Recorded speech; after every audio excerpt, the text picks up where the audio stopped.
Ai että kun puree hienosti tämä beitti. Bossi ampuu yläoralla, kävellään suoraan bitin bossin tähtäimeen ja näin ollen 5-4 alkaa pikkuhiljaa tukehtumaan tää GL hyökkäys.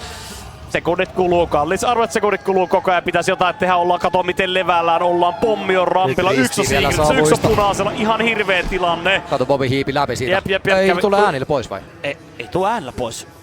Kyllä se haistelee, no info tästä, eteenpäin kans info PR ei osu tällä kertaa Makke. Joutuu pelkästään yläkertaan hypäksi, lähtee ryhmään Secretiin ja Pitti pelaa PP Miinalta bossilla. Nyt on kyllä positio, haloo. Immu, ei oleta ikinä Pitille iso kolmonen ja ei sentään viimeistä, mutta ei oleta ikinä tää immoja. No se on siinä kädet ilmaa, 16-13 ja Aleksi tuulettaa. Nyt sitä viedään nyt chattiin. Ai saakeli mikä ilta!